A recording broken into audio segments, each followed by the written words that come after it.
तो इसमें अतुल एक चीज ये समझना पड़ेगी जी कि हम लोग इतने पढ़े लिखे हैं, आपने सीए भी किया, इतने साल का अनुभव है, उन सर। के बावजूद भी हम कहीं ना कहीं जो हमें करना चाहिए वो हम नहीं कर पा रहे हैं, ठीक है ना। और जी शायद हम उस परिप्रेक्ष्य में उसे समझ भी नहीं पाए हैं, ठीक है ना। अब जी आप सर। कह रहे होंगे साहब ऐसी क्या बड़ी बात है, क्या नहीं समझ पाए हैं, हम समझ सकते हैं। जी एक्चुअली में हमारे नेहरू जी ने सत्ता को पाया ट्रांसफर ऑफ पावर के तहत, और जी। उनको वर्किंग कमेटी में 0 वोट मिला था। हाँ हाँ। और वो जो है देखा जाए तो जनता के चहेते या चुने हुए प्रतिनिधि नहीं थे, फिर भी हाँ अंग्रेजों ने और गांधी जी ने साठगांठ करके उन्हें इस देश का प्रधानमंत्री बना दिया। बिल्कुल सही। राइट। अब जी वो सर। प्रधानमंत्री बन गए। यदि ये बताइए, आप यदि सच मायने में पॉपुलर नहीं है और आपका ध्येय सत्ता में आना ही है, तो जी आप ऐसी चालें चलेंगे जिससे आप लंबे समय तक सत्ता में बने रहें, बनेगा। जी बिल्कुल सही सर। है कि नहीं। क्योंकि इससे जी हटके सर। आप कुछ करेंगे नहीं, क्योंकि जी आपका काम ये है। और अच्छा, जो आप शुरू में चूंकि नंबर 1 है, पहली बार ही आप जो है ना प्रथम प्रधानमंत्री हैं, तो जो जी। आप सिस्टम और ट्रेडिशंस डेवलप करना होता है वो आप ऐसे जी डेवलप करेंगे जिससे कि देश का भला तो नहीं होने वाला है। हाँ ठीक बात है सर। और एग्जैक्टली ऐसा ही हुआ। तो अब आप ये हम्म, देखिए कि देश का जो संविधान बना उसका 80% हिस्सा 1935 के गवर्नमेंट ऑफ इंडिया एक्ट से लिया गया है, जो अंग्रेजों ने भारतीय गुलामों पर शासन करने के लिए उन्हें छोटी मोटी पार्टिसिपेशन देने के लिए जो एक्ट बनाया था। आपका जी आज का संविधान 80% संविधान उसी से गवर्न हो रहा है, ठीक है ना। जी सर। फिर आपने जो नियम कानून भारतीय गुलामों में, जब आप गुलाम थे, जिनको अपमानित करने के लिए, शोषित करने के लिए जो कानून अंग्रेजों ने बनाए थे, जी हमारे पूजनीय नेहरू जी ने उन सब नियम कानूनों को कॉमा या फुल स्टॉप बिना बदले एज इट इज अडॉप्ट कर लिया। रख दिया। सही राइट। बात है सर। तो जी आज सर। भी आप जो है गुलामों वाले कानून से गवर्न होते हैं। राइट। अब इस कानून को जमीन पर इम्प्लीमेंट करने के लिए एक व्यवस्था बनाई गई, जिसमें पुलिस आती है, ब्यूरोक्रेसी आती है और जुडिशरी आती है। राइट। जी जी। आज भी आपकी पुलिस 1861 के पुलिस एक्ट से गवर्न होती है। अच्छा। हाँ। तो 1861। 1800 आज की जो पुलिस आपकी है वो 1861 के पुलिस एक्ट से गवर्न होती है, जो अंग्रेजों ने 1857 जैसी क्रांति को दबाने के लिए बनाई थी। उस पुलिस से आप गवर्न हाँ। होते हैं। और हमारे विद्वान ओके। राजनेता इस व्यवस्था में कोई भी परिवर्तन करने की इच्छा नहीं रखते हैं, क्योंकि ये उनके हितों को साध रही है। यही कारण हम्म। है कि ढेर सारी कमेटियां बनी, ढेर सारे कमीशन बने, लेकिन इन राजनेताओं ने उन्हें किसी को भी इम्प्लीमेंट नहीं किया, क्योंकि ऐसा इंस्ट्रूमेंट जो गुलामों पर शासन करने वाला हो, यह अयोग्य राजनेता, जिनकी ना शिक्षा है ना सोच है, जो इन किन प्रकार सत्ता में बने रहना चाहते हैं, और अकूच संपत्ति भी जो है भ्रष्ट साधनों से कमा रहे हैं। आज आप ये देख लीजिए, ढेर सारे नेता आपके जहन में होंगे जो फुटपाथिया थे, आज वो करोड़ों जी। के मालिक हैं, है ना। अधिकतर ही सर, अधिकतर। तो ये पैसा उनके पास कहाँ से आ रहा है? ये पैसा उनके पास इसी करप्ट व्यवस्था के तहत आ रहा है। तो इस करप्ट व्यवस्था को, जो अयोग्य लोगों को, जो सही मायने में आपके रिप्रेजेंटेटिव नहीं हैं, उनको बनाए रखने के लिए बड़ा एक, कहना चाहिए, सशक्त माध्यम पैदा बना रही है, उसको वो क्यों हाँ बदलेंगे। राइट। ठीक बात है, बिल्कुल अब सही बात आपकी है। ब्यूरोक्रेसी देख लीजिए, जुडिशरी देख लीजिए, ये सभी लॉर्डशिप के कॉन्सेप्ट पे हैं। ये चाहे तो निर्णय लें, ये चाहे तो ना निर्णय लें, ये चाहे तो गलत निर्णय लें और ये चाहे तो घूस खाकर गलत निर्णय लें, इनकी कोई अकाउंटेबिलिटी नहीं है। नहीं है, ये जो ठीक बात गलत है सर। निर्णय लेंगे उन्हें झेलने के लिए आप विवश हैं और आप कोर्ट और कचहरी के चक्कर लगाते लगाते आपकी जो है चप्पलें घिस जाएंगी, लेकिन न्याय की संभावना बहुत कम है। राइट। तो जी इस व्यवस्था में आतंकवादियों दुष्टों को तो जो है न्याय मिल जाएगा, उनके तो ह्यूमन राइट्स की चिंता हर कोई पालेगा। उनके लिए तो हमारा माननीय सुप्रीम कोर्ट जो है रात को 5-5 बजे तक बैठेगा, मतलब रात भर भी खुल बैठेगा और जाता है, सुबह 5 बजे तक बैठेगा। जी खुल लेकिन जाता है, आम सही आदमी बात के है। लिए किसी के पास समय नहीं है। राइट। क्यों? ठीक बात है सर। क्योंकि ये व्यवस्था लॉर्डशिप वाली है। और फिर जो है आपके ऊपर जो राजनीतिक सत्ता थोपी गई है, वो राजनीतिक सत्ता नेहरू जी ने 1951 के पीपुल्स रिप्रेजेंटेटिव एक्ट के माध्यम से थोपी है। राइट। जिसमें जी पॉलिटिकल पार्टी का जो प्रादुर्भाव हुआ है, जो रजिस्ट्रेशन हुआ है, वो पीपुल्स रिप्रेजेंटेटिव एक्ट 1951 के तहत हुआ है। और ये जानबूझ के ऐसा बनाया गया जिससे कि माननीय नेहरू जी हमेशा सत्ता में बने रहें और उनके बाद उनकी संतानें भी सत्ता में बनी रहें। यही कारण है कि ये पॉलिटिकल सिस्टम और पार्टी सिस्टम ये आज डिजनरेट होकर प्राइवेट कंपनियां और फैमिली की कंपनियों जैसा हो गया है, जहां पे एक मुख्यमंत्री जेल जाता है तो वो अपनी अनपढ़ गवार पत्नी को जो है ना सत्ता की बागडोर मुख्यमंत्री जी। सौंपता है। उसे अपने जी किसी भी साथी पे कोई श्रद्धा या विश्वास नहीं होता है। राइट। जी sir, do you agree with me? Exactly sir.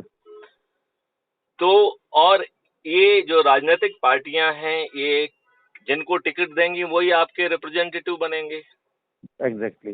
तो ये टिकट किनको दे रही हैं, ये बात हमको समझना पड़ेगी। और ये टिकट 5 तरीके के लोगों को दे रही हैं, जो मैंने आकलन किया है। जो जी ज्यादा नोट दे उसको टिकट दे देती हैं। एग्जैक्टली। राइट। और जो जी दूसरा जो है अपने नेताओं के और आकाओं के जो बच्चे हैं उनको टिकट दे रही हैं। बिल्कुल। जाति और धर्म के आधार पर अयोग्य आपको लोग टिकट जो दे, जीतने की क्षमता रखते हैं उनको टिकट दे रही है। बिल्कुल ठीक है सर। ठीक है ना। एंड तीसरा जो है, जो दूसरी पॉलिटिकल पार्टी के लोग हैं जो अपने लाभ के लिए इनसे जुड़ते हैं, चूंकि यह उनको सत्ता में बने रहने में मदद करता है, लिहाजा उनको टिकट भी दे रही हैं, मंत्री भी बना रही हैं और कई बार पैसे भी दे रही हैं। हाँ ठीक बात है। राइट। अब जो जी है सर। नेहरू जी के समय तो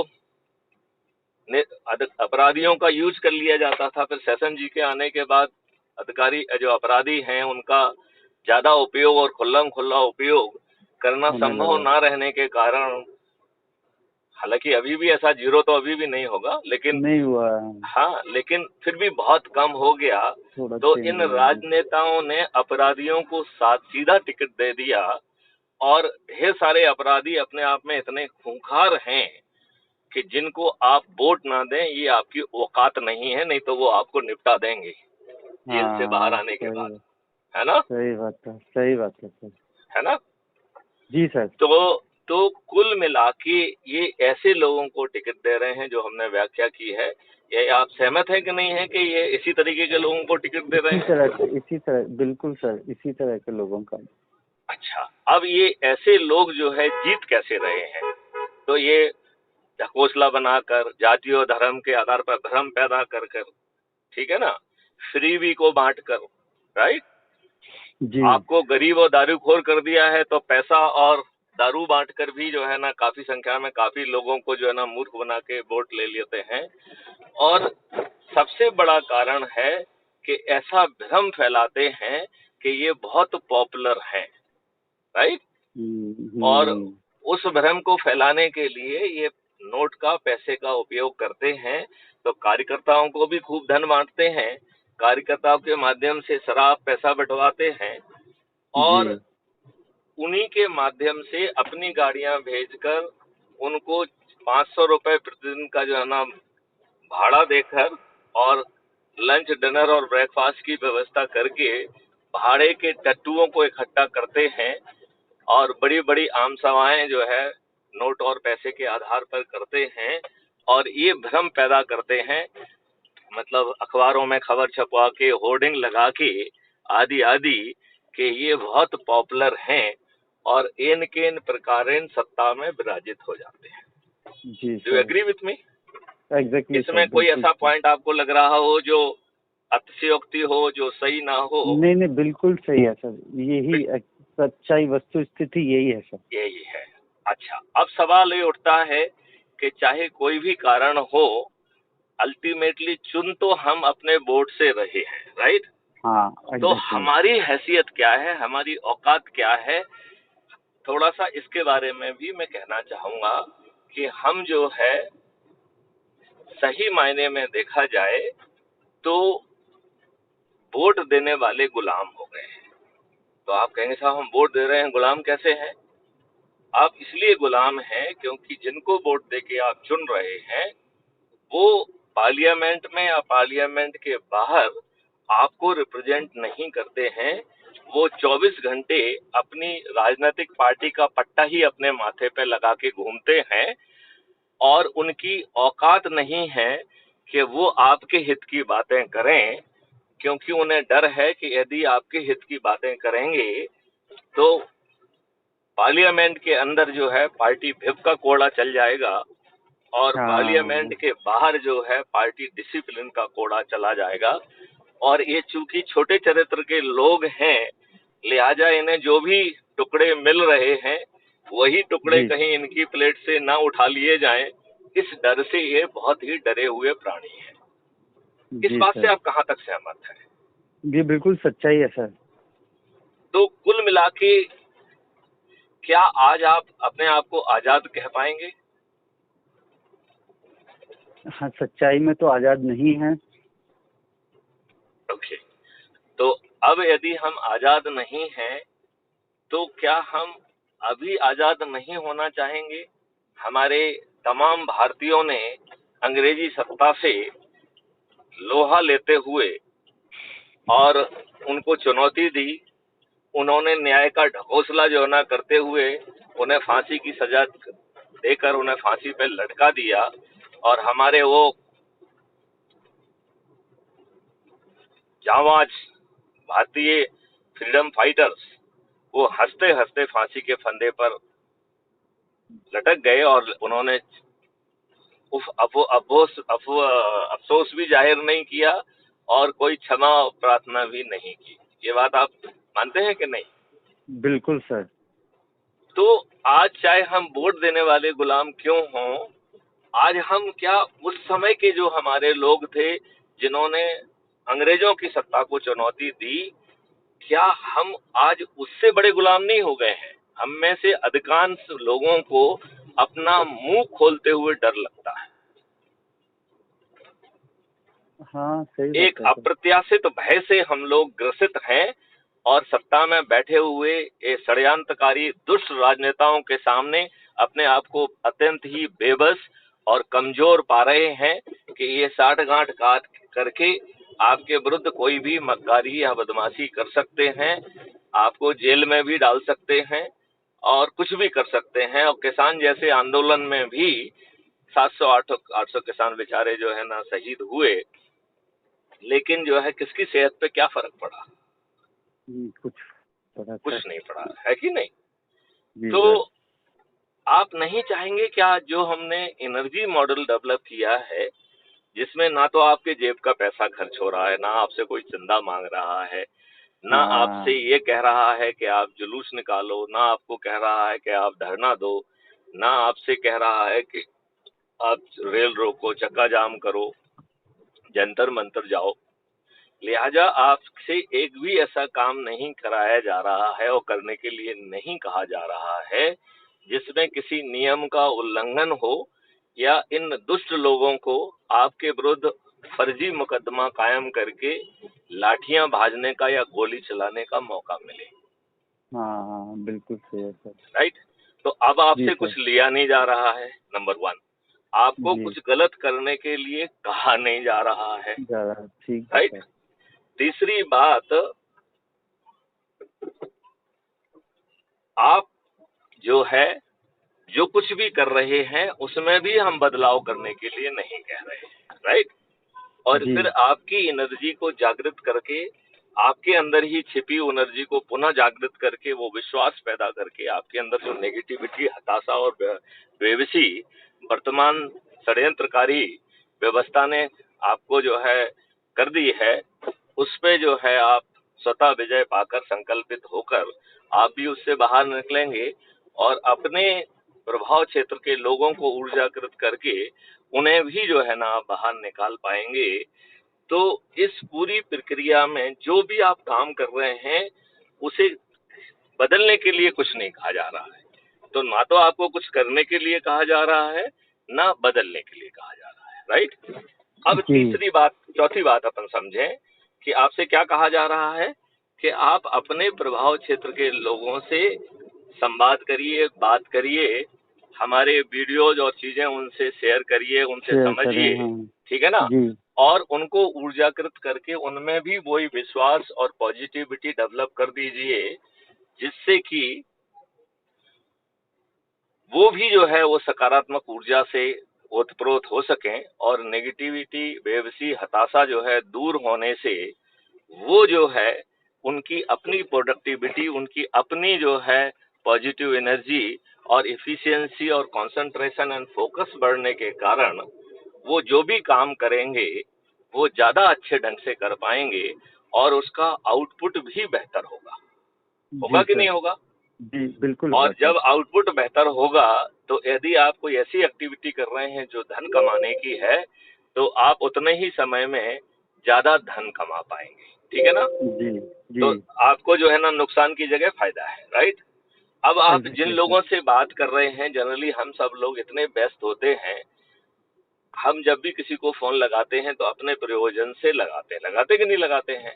हाँ सही बात लेकिन है सर। लेकिन यदि अभी जो है आप उसको ऊर्जाकृत करने के लिए लगाते हैं, तो आपका, आप उसको उपकृत कर रहे हैं, उसको जगा रहे हैं, उसकी सकारात्मकता को पैदा कर रहे हैं, उसकी नकारात्मकता को खत्म कर रहे हैं, उसकी इफिशियंसी, प्रोडक्टिविटी और आउटपुट को बढ़ा रहे हैं। तो ऐसा करने के कारण क्या आपका सम्मान अपनी खुद की नजरों में बढ़ेगा कि नहीं बढ़ेगा? हाँ सर बिल्कुल बोलेगा सर। बढ़ेगा। अच्छा, और फिर जिन लोगों से आप बातचीत कर रहे हैं उनकी नजरों में आपका सम्मान बढ़ेगा कि नहीं बढ़ेगा? बिल्कुल सर, वो उनको समझना चाहिए ये चीज। नहीं नहीं, सम्मान बढ़ेगा नहीं बढ़ेगा, क्योंकि देखिए जी बढ़ेगा। बढ़ेगा। ठीक है ना। अब जो है अपन को इस मैकेनिज्म को समझना है, और मैकेनिज्म बड़ी सिंपल सी है कि जब आपके सकारात्मक ऊर्जा जागृत हो जाएगी तो आप में चुंबकीय शक्तियां पैदा हो जाएंगी उस ऊर्जा के कारण। और जब आप अपने प्रभाव क्षेत्र के लोहा के पास पहुंचेंगे, यहाँ लोहे का मतलब है वो ऐसे व्यक्ति जो सकारात्मक हैं, जिनकी जिनकी सोच में अभी भी राष्ट्रीयता है, जो सोचते हैं कि हाँ अभी भी बदलाव किया जा सकता है, अभी भी हम अपने देश को विश्व गुरु के रूप में स्थापित कर सकते हैं। ऐसे लोगों को मैंने लोहा कहा है, क्योंकि वो आसानी से चुंबक के प्रभाव में होकर, नॉर्थ साउथ अलाइन होकर चुंबकीय शक्ति हासिल कर लेते हैं और उस शक्ति से वो अपने प्रभाव क्षेत्र के लोगों को भी चुंबकीय बनाकर और ये क्रम जारी रख सकते हैं। ठीक जी है ना। जी सर। अब आप कहें कि साहब इतना आसान है, सब कुछ अच्छा है, तो फिर क्या दिक्कत है? तो हमारे प्रभाव क्षेत्र के लोग, उसमें बहुत सारे लोग इतने सेल्फस और खुदगर्ज हैं कि वो आज की व्यवस्था में खूब लाभ कमा रहे हैं। राइट। और जी जानते हुए भी कि ये छद्म व्यवस्था है, ये जो व्यक्तिगत लाभ है ये भी ठीक नहीं है, और वो जो है इस आज की व्यवस्था को बदलना नहीं चाहेंगे। राइट। ओके। यस। क्योंकि उनका उसमें आज की व्यवस्था में ही उनका वो कट रहा है, फायदा ले रहे हैं। तो आगे कब होगा, क्या होगा, होगा नहीं होगा, तो क्यों फालतू में जो है ना इस व्यवस्था को छोड़ा जाए जिसमें दोनों हाथों में लड्डू उनको मिल रहे हैं। तो लिहाजा वो लोग जो है किसी तरीके से किसी बदलाव की इच्छा, शक्ति, सोच उनमें नहीं है। ये बात आप ठीक बात मानते है हैं कि सर। नहीं? तो हमने बिल्कुल उनको ठीक है सर। पत्थर कहा है, ठीक है ना। और जी। ये पत्थर हमने दो तरीके के आइडेंटिफाई किए हैं। एक वो पत्थर हैं जो कि हमने अभी जिनको वर्णित किया है, और एक दूसरे पत्थर हैं जिनके इतने नेगेटिव एक्सपीरियंस अपनी लाइफ में हो चुके हैं कि उन्हें लगता है कि संभवतः कुछ भी अच्छा होना मुश्किल है। वर्तमान राजनेताओं, वर्तमान राजनीति के चलते भारत में कोई भी सकारात्मक परिवर्तन आने वाला नहीं है। नहीं है। ये उनकी सोच बन गई है। मेजर आदमी की सोच बन गई है सर, ये मेजर। हाँ, हाँ, हाँ, हाँ। तो ये जो है ना, निष्क्रिय होने के कारण ये पत्थर तुल्य हो गए हैं। अब ये दो तरीके के पत्थर आपके प्रभाव क्षेत्र में रहेंगे, ये थोड़ा सा दुर्भाग्यपूर्ण है, लेकिन जी। आप जमीन की परिस्थिति को तो एकदम नहीं बदल सकते हैं। लेकिन इसमें एक बहुत अच्छी बात है, एक जो है इसमें सोने की रेखा है, गोल्डन लाइन है, कि ये जो पत्थर हैं, जब चारों तरफ से इन पे ऊर्जा पड़ेगी तो ये ऊर्जा केंद्र बनने की बजाय महा ऊर्जा केंद्र बनेंगे, राइट। जी सर।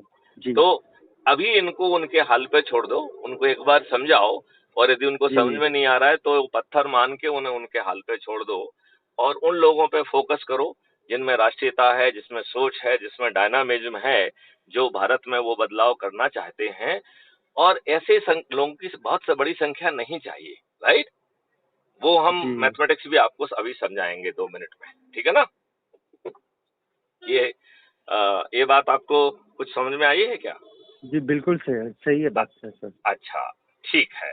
तो अब आप मुझे ये बताइए कि जो व्यवस्था अपन कह रहे हैं, इस व्यवस्था को लाने में यदि आपको कुछ धन नहीं लगाना पड़े, यदि आपको कोई नेगेटिव एक्टिविटी ना करना पड़े, आपको कोई जोखिम भी ना हो, कोई नियम कानून या किसी कंडक्ट रूल का वायलेशन भी ना करना पड़े, और मात्र जो है पॉजिटिव काम करके, मात्र अपने प्रभाव क्षेत्र के लोगों को जोड़कर, पत्थरों को थोड़े समय के लिए नजरअंदाज करके यदि हम ये व्यवस्था जमीन पर उतार सकते हैं, और वो भी जो है पार्लियामेंट के मंदिर के माध्यम से, या तो आज हमारे वर्तमान चुने नेता हमारी बात सुन के बदल जाएं और वो करें, और यदि वो अपने स्वार्थ, खुदगर्ज और अहम में यदि ऐसा नहीं करते हैं, जिसकी संभावना बहुत ज्यादा है, तब आप उनको पराजित करके, और कैसे पराजित करेंगे, क्या पराजित करेंगे, वो भी मैं थोड़ा समझाऊंगा। तो आप उनको पराजित करके स्वयं पार्लियामेंट में पहुंचकर उस नियम कानून और व्यवस्था को बदलने की एक मजबूत आधारशिला रख पाएंगे, और 2022 से 2024 के बीच में वो सब नियम कानून, टेक्नोलॉजी, उसको तैयार करने की और बनाने की कवायद जो है क्राइम फ्री भारत ऑलरेडी कर रहा है, और काफी हद तक कर चुका है, राइट। जी। और जब ये लोग, जो अपने लोग जुड़ रहे हैं, इनमें से बहुत सारे लोग उस फील्ड के लोग हैं, कुछ लॉ के फील्ड के लोग हैं, कुछ आईटी के फील्ड के लोग हैं, उनका यूज करते हुए उन सब चीजों को 2024 के पहले ही रिफाइन करा लिया जाएगा, और एक बदली हुई व्यवस्था 2024 में हम लोग स्थापित करने की स्थिति में आ जाएंगे, राइट। जी सर। जी सर। अब एक बात अब आपको हम समझाना चाहेंगे, वो ये है कि रेखा गणित क्या है, क्योंकि अल्टीमेटली डेमोक्रेसी में तो अंक काम करते हैं, संख्या, बिल्कुल। नंबर, संख्या बल काम करता है कि नहीं करता है। यस। यस सर बिल्कुल। तो वो संख्या बल क्या होगा, वो कैसे आएगा, तो देखो बताऊं मैं, कितना आसान है। मैं एक छोटे से रेखागणित से बताता हूँ।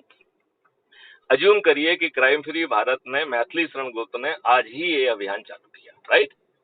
जी। और अतुल जी के साथ 9 और लोगों को जोड़ा, तो आज हम पहले दिन 10 हो जाएंगे, जी। हो जाएंगे। जी। और दूसरे दिन वो यदि 10-10 लोग संकल्प और अपने अधीनस्थ लोहा को जो है ना ऊर्जाकृत करते हुए मात्र 10 लोगों को यदि करते हैं, तो दूसरे दिन जी। हम 100 हो जाएंगे। जी। तीसरे दिन ये 100 लोग जो है जब 10-10 को और ऊर्जाकृत करेंगे तो हम 1000 हो जाएंगे तीसरे दिन। हाँ। 10,000। चौथे दिन 10,000, पांचवें दिन 1,00,000, छठवें दिन 10,00,000, सातवें दिन 1 करोड़, आठवें दिन 10 करोड़, और 9वें दिन हम 100 करोड़ पहुंच जाएंगे, राइट। जी। तो दिन कितने लग रहे हैं? मात्र 9। 9 और दिन। 9 दिन जो है 9 दरगाह और शक्ति को भी रिप्रेजेंट करता है, तो वो उस एंगल से भी महत्वपूर्ण आंकड़ा है। 9 अपने आप में भी एक अनूठा नंबर है, जिसको आप जितनी बार मल्टीप्लाई करेंगे उसका सम टोटल 9 ही बना रहता है, राइट। जी तो सर। 9 का 9, 18 भी 9, जी 27 भी 9, राइट। 9। तो जी आप उसका जो भी मल्टीप्लिकेशन करेंगे वो 9 ही बना रहेगा। तो ये 9 का आंकड़ा जो है ये शक्ति को रिप्रेजेंट करता है, राइट। जी और सर। यदि आप 100 करोड़ लोग जो है थाली बजाकर, दीपक जलाकर और अपने क्राइम फ्री भारत के वीडियो चलाकर यदि अपने चुने हुए प्रतिनिधियों से आग्रह करेंगे, तो ये संभावना है कि वो बदली हुई परिस्थितियों को भांपते हुए जो अपन कहेंगे उसको जमीन पर उतारने में लग जाएंगे। और यदि ऐसा वो करते हैं तो हम उन्हें 303 की बजाय 545 सीटों पे जिताएंगे, और वो भी प्रचंड मेजॉरिटी के साथ। लेकिन जी सर। ये अपने अहम में और अपनी शक्ति में इतने अंधे हो चुके हैं कि उन्हें जो है ऐसा वो करेंगे, इस बात की संभावना एटलीस्ट मुझे तो नहीं दिखती है, राइट। तो जी सर। तो चूंकि ये संभावना नहीं दिखती है, तो फिर एक दूसरा विकल्प ही रह गया है। वो विकल्प है कि हम अपने लोगों को चुनाव के मैदान में उतारें और हमारे जो संकल्पित ऊर्जा केंद्र हैं उनको जो है उनके माध्यम से हम उनको संकल्प के आधार पर बिना चुनाव प्रचार के जिताएं। तो अभी अपन ने इनकी पद्धतियां बताई हैं, पैसे बांटना, ये करना, वो करना, झूठी मूठी भीड़ इकट्ठी करना।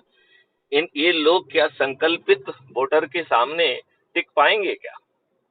नहीं टिकेंगे सर। नहीं टिक पाएंगे। तो अधिकांश लोग हारेंगे और बहुत सारों की तो जमानतें जब्त हो जाएंगी। हो जाएंगी कि नहीं हो जाएंगी? जी जी जी। हो जाएंगे ना। जी सर। अच्छा, अब इसी चीज को जमीन पे उतारने के लिए एक ऐप हमने 3 दिन पहले, 4 दिन पहले लॉन्च किया है, जो कि जिसका नाम है crime free Bharat mission app, right. ये ओके। बैकएंड पे कुटुंब ऐप जो है वो उसे पावर दे रहा है, राइट। हाँ जी। ये ऐप जो है जिसको हम आपको आज डाउनलोड करना है, अभी डाउनलोड आप करेंगे, आपको लिंक हमने ऑलरेडी भेजी हुई है, उस लिंक के माध्यम वो से आज मैं कर हाँ लूँगा आप सर। उसे डाउनलोड कर लीजिए। और फिर जी आपको जो है हर दिन मिनिमम 10 लोगों को, जो आपके प्रभाव क्षेत्र के हैं, जो आपके टीम के मेंबर हैं, जो आपको वर्षों से जुड़े हुए हैं, वो आपको जी 10 लोगों को हर दिन जोड़ना है। और जिनको जोड़ोगे उनको संकल्पित करना है कि उन्हें भी 10-10 लोगों को जोड़ना है। ठीक है ना? जी सर। इतनी बात समझ में आ गई है? जी सर। अब जरा ये सोचें कि इसमें एफर्ट्स कितना लगेगा। तो अपन ने बताया कि 9 दिन का एफर्ट्स है, राइट। जी अब जिस व्यक्ति ने, मैथ्सन गुप्त ने 9 दिन में कितने लोगों को जोड़ेंगे? मैथिलीशरण गुप्त 90 लोगों को जोड़ेंगे। कितने जी जोड़ेंगे? 90। और जी। जो व्यक्ति 8वें दिन जोड़ेगा वो कितने को जोड़ेगा? 10 लोगों को जोड़ेगा। 10 से बोलेगा। तो ऑन एन एवरेज 50 लोगों को ही केवल जोड़ना है और 9 दिन ही जोड़ना है। और हम जो है 100 करोड़ के आंकड़े पर पहुंच जाएंगे। क्या अपने प्रभाव क्षेत्र से 50 अच्छे लोगों को आइडेंटिफाई करना मुश्किल है? नहीं सर, करेंगे तो हो जाएगा। हो जाएगा। यदि हम कमिटेड होकर करेंगे तो हो जाएगा, ज्यादा एनर्जी भी नहीं लगेगी। और जब हमने ये भी मान लिया है कि पत्थर हमारे उसमें आएंगे, तो हमको मालूम है कि उनकी नियति तो यही है, लिहाजा हम उनके जो है पोस्चर से, उनकी न्यूट्रलिटी से, उनकी नकारात्मकता से हम अपने आप को प्रभावित नहीं होने देंगे। हम अपने आप को हताश नहीं होने देंगे और 10-10 लोगों को जोड़ने का क्रम हम जारी रखेंगे, राइट। जी जी। अब सवाल उठता है कि चलो आपने 100 करोड़ लोगों को जोड़ लिया, अब जो है आप 545 लोगों को कैसे छांटेंगे, राइट। जो आज की जी राजनीतिक पार्टियां 5 गंदगियों से लोगों को चयन कर रही हैं, क्या क्राइम फ्री भारत मिशन भी वही गंदगी का सहारा लेगा, या क्राइम फ्री भारत के पास कोई और ज्यादा बेहतर ऑब्जेक्टिव तरीका है इस काम को करने का? ओके। तो हमने जो है इस ऐप में एक प्रतिष्ठा पॉइंट का सिस्टम रखा है। तो जितने लोगों को आप जोड़ेंगे, जितनी आप जो है ना उनको मोटिवेट करने के लिए मोटिवेशनल फीड डालेंगे, उस सब के लिए पोस्ट करेंगे, मोटिवेट करेंगे, इनकरेज करेंगे, सिस्टम जो है इमीडिएटली आपको रिवार्ड करता है। क्या करता है? रिवॉर्ड। हाँ, तो वो आपको प्रतिष्ठा पॉइंट देता है, और हर दिन जो है किसको जो है ना, who is the gold medalist, ये 3 लोगों का एक सर्टिफिकेट भी हर दिन जारी करता है वो, राइट। ओके। फिर उस जी। वो जो है, यदि आप उसी जब वो है उसी में आप देखेंगे कि who is the gold medalist of the week, तो वो भी कर देता है। फिर यदि आप जी। जानना चाहते हैं कि who is the gold medalist of the month, तो वो भी बताएगा आपको। गोल्ड मेडलिस्ट को भी बताता है, सिल्वर मेडलिस्ट को भी बताता है, ब्रॉन्ज मेडलिस्ट को भी बताता है, 3 लोगों का नाम बताता है, ओके। राइट, है ना। जी। तो अब आप मुझे बताइए कि अच्छा, हम जो जो एक बात और बताना चाहते हैं, तो हम जिनको टिकट देंगे वो ये लोग हैं जिनको सबसे ज्यादा प्रतिष्ठा पॉइंट मिलेंगे, राइट। ओके। सो अब जो है, जो व्यक्ति मेहनत से लगेगा और लोगों को जोड़ेगा, उनको पोस्ट डालेगा, उनको मोटिवेट करेगा, उनको एनर्जाइज करेगा और इस मिशन को सफलता के लेवल तक ले जाएगा, उसको टिकट मिलना भी चाहिए, हाँ या मिलना नहीं? चाहिए। सही बात है सर। मिलना चाहिए ना। जी। तो हम उनको टिकट देंगे, तो हर किसी को पारदर्शी तरीके से रोज मालूम पड़ रहा है कि उसे कितने प्रतिष्ठा पॉइंट आ रहे हैं, राइट। जी यदि बिल्कुल। उसकी सोच है कि उसे एमपी का टिकट मिलना चाहिए, आगे चल के उस प्रतिष्ठा पॉइंट के आधार पर उसे मंत्री का पद मिलना चाहिए, तो वो आज से ही प्रयास कर सकता है कि नहीं कर सकता मेहनत है? करेगा। Exactly sir. कर सकता है ना, एग्जैक्टली एग्जैक्टली। राइट। तो हम जो है इस पारदर्शी तरीके से सभी लोगों से बार बार अनुरोध कर रहे हैं कि प्रतिष्ठा पॉइंट पर ध्यान दो, लोगों को जोड़ो, पोस्ट डालो, मोटिवेट करो, फेस टू फेस डिस्कशन करो, तो मात्र 9 दिन में हम इस देश की इबादत बदल सकते हैं। और 2024 में तो इनको हराएंगे, लेकिन इन पे दबाव तो जो है हम 9 दिन बाद ही काबिज कर सकते हैं, बशर्ते हम अपने संकल्प के साथ 10-10 लोगों को जोड़ते जाएं। तो ये बताओ, ऑन एन एवरेज हमें सिर्फ 50 लोगों को जोड़ना है, क्या ये कठिन काम है? नहीं, कठिन तो नहीं है सर। तो हमने जो आपको मॉडल और रेखागणित समझाया है, उसमें कोई आपको इनएक्यूरेसी समझ में आ रही है क्या? नहीं सर, एग्जैक्टली बिल्कुल सही है। सही है। फिर यदि जब आप 100 करोड़ होंगे और 100 करोड़ लोग जो है थाली बजाकर शंखनाद करते हुए, दीपक जलाकर अंधकार दूर करते हुए और क्राइम फ्री भारत के छोटे छोटे वीडियो चलाकर जब हम अपने माननीय प्रधानमंत्री और सभी लोगों से अनुरोध निवेदन करेंगे, तो मुझे लगता है कि वो जागृत होकर और इस बात की गहराई को और इस बात के संदेश को समझकर वो जरूर जो है ना हमारी बात सुनेंगे। और यदि वो सुनेंगे तो फिर जो है हमें अपने लोगों को उतारने की जरूरत नहीं पड़ेगी, हम जो है उन्हीं को जिता देंगे 405 में, क्योंकि वो आज हैं और करने के लिए तैयार हैं, तो उनसे अच्छे और कोई हो सकता है क्या? नहीं, सही बात है सर। राइट। और जी। उनको हम रिकमेंड कह सकते हैं कि भाई जो है आप अब अपने लोगों को इस तरीके से टिकट ना बांटकर हमारा जो प्रतिष्ठा केंद्र वाला जो है पॉइंट 2024 में आप टिकट भी वहां से दे देना, तो जो लोग इसमें एनर्जी लगाएंगे उनका भला भी हो जाएगा, राइट। बिल्कुल ठीक है अब सर। जो है अज्यूम करिए कि वो जो है नहीं मानते हैं, तो जिसके ज्यादा प्रतिष्ठा पॉइंट होंगे उसको जो है हम टिकट देते हुए और संकल्पित जो है अपने मेंबर्स और टीम के माध्यम से, ऊर्जा केंद्रों के माध्यम से हम बहुत आसानी से अधिकांश सीटों को जीत पाएंगे और मेजॉरिटी सीटों में इनकी जो हार है वो बड़ी मार्जिन से होगी और बहुत सारी सीटों में तो इनकी जमानतें जब्त हो जाएंगी। Do you agree with me? सही बात है जी, बिल्कुल सर। तो आपको नहीं लगता है कि हमें पूरी एनर्जी से बढ़ जाना चाहिए? मुझे लग बिल्कुल रहा करना है कि चाहिए सर। जिस एनर्जी से प्रोफेशनल्स को जोड़ना चाहिए, जिस तरीके से जो है ना ऑलरेडी समाज सेवी संगठन है उनको जोड़ना चाहिए, और हम तो कह रहे हैं कि पॉलिटिकल पार्टी के कार्यकर्ताओं को जोड़ना चाहिए, क्योंकि ये राजनीतिक पार्टियां सबसे ज्यादा दोहन अपने कार्यकर्ताओं की कर रही हैं। मूर्ख भी वो जो है उनको बनाती हैं, उनको बरसों तक जो है ना यूज करती हैं, लेकिन टिकट उनको नहीं देती हैं। टिकट वो 5 तरीके से बांट देती हैं और कार्यकर्ता एक उम्मीद में जो है ना जीता रहता है, राइट। जी जीता सर। रहता है कि नहीं जीता रहता है? हाँ लगा रहता है सर। तो सभी उम्मीद से। पार्टी के कार्यकर्ता अपने पार्टी का भी काम करते रहें और क्राइम फ्री भारत के एनर्जी मॉडल से जुड़ के अपने लोगों को जोड़ें। हम तो उनसे कुछ बदलने के लिए कह नहीं रहे हैं, कह रहे हैं क्या? तो आपको नहीं लगता है कि हर पॉलिटिकल पार्टी के लोग जो कार्यकर्ता हैं वो भी क्राइम फ्री भारत मिशन से एनर्जी मॉडल से जुड़ सकते हैं?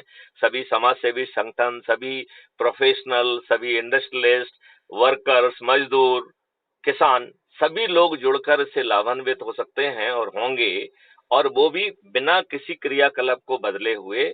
और ऊपर से जो है उनकी पॉजिटिविटी बढ़ेगी तो इफिशिएंसी और एनर्जी भी बढ़ेगी। और जैसे जैसे हमारी संख्या बढ़ेगी तो फिर हम जो है शंख बजाकर, दीपक जलाकर और वीडियो चलाकर शासन को कुछ गलत नहीं करने देंगे। राइट? जी सर। जब 100 करोड़ लोग जो है थाली बजाएंगे तो उसे सुनने के लिए हमारे माननीय प्रधानमंत्री जी विवश हो जाएंगे कि नहीं हो जाएंगे? सही, बिल्कुल सही बात सर, होंगे है ना? विवश।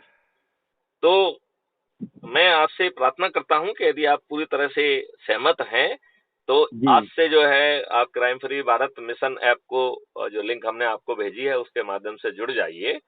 और जी। आप आज से ही जो है, आज 10 लोगों को जोड़िए, कल 10 लोगों को जोड़ना है।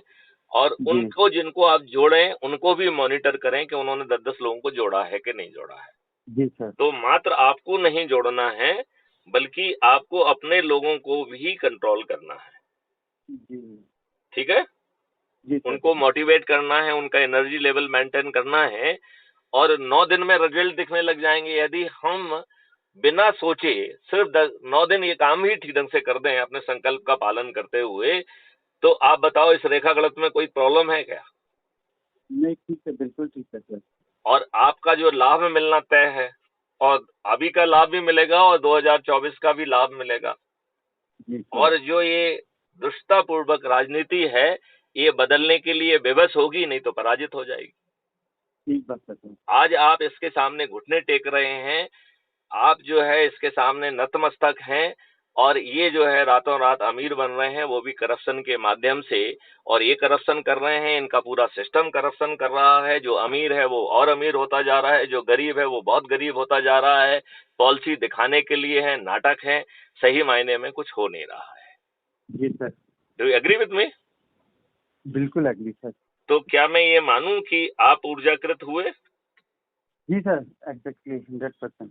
क्या मैं ये मानूं कि आप जो है अभी आज से ही संकल्पित होकर 10-10 लोगों को जोड़ेंगे और मैं उनको ट्राई जोड़ने करूंगा सर। वालों को भी आप मॉनिटर करेंगे कि वो ये काम करें? जी, मैं आज ठीक, से ही ट्राई करूंगा सर। चलिए। तो अब इस बात को यहीं पे हम विराम देते हैं। जय सर, हिंद, जय भारत, जय। वंदे मातरम। और आप अभी जुड़ जाइए, ठीक है?